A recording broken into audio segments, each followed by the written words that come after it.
আমি মনে করি আইনসভায় এমন কঠোর আইন আনা দরকার যেখানে 7 দিনের মধ্যে এই খুনি এবং ধর্ষকদের একদম এনকাউন্টার করে মারা উচিত।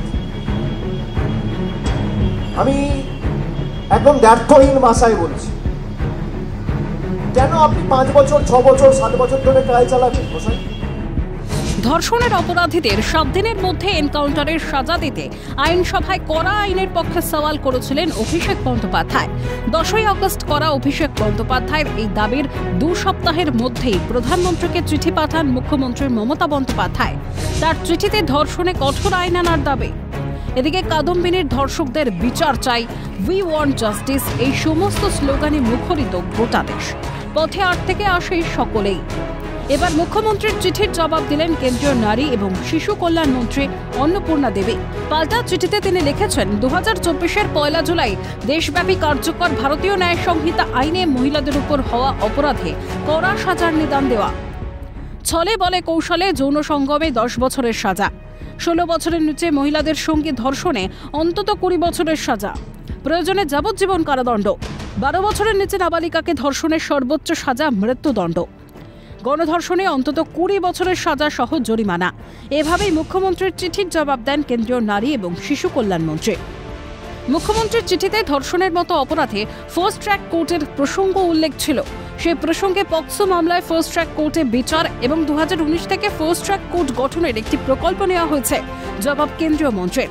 কেন্দ্র রাজ্য 60 থেকে 40 হারে এই কোর্ট গঠনের প্রকল্প নেওয়া হয়েছিল। গত 5 বছরে 30টি রাজ্য এবং কেন্দ্রশাসিত অঞ্চল মিলিয়ে এই আদালতে অন্তত 2.5 লক্ষ মামলার নিষ্পত্তি করেছে। চিঠিতে মন্ত্রী অন্নপূর্ণা দেবী লিখেছেন, বাংলার জন্য 123টি ফার্স্ট ট্র্যাক কোর্ট বরাদ্দ হয়েছিল।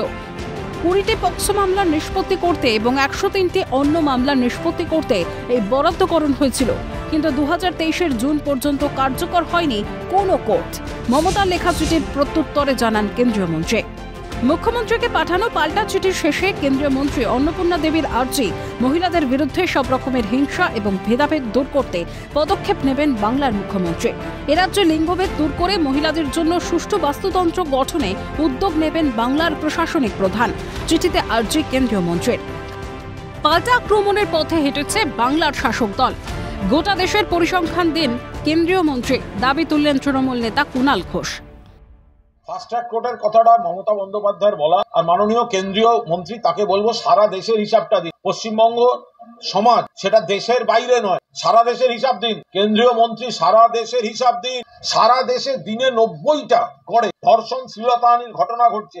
আপনাদের লজ্জা করছে না? এই নিয়ে রাজনীতি করতে যাবেন না, আয়নায় মুখ দেখুন, দেশের পরিসংখ্যান দিন। আপনি দেশের মন্ত্রী, দেশের পরিসংখ্যান দিন, আয়নায় মুখ দেখুন।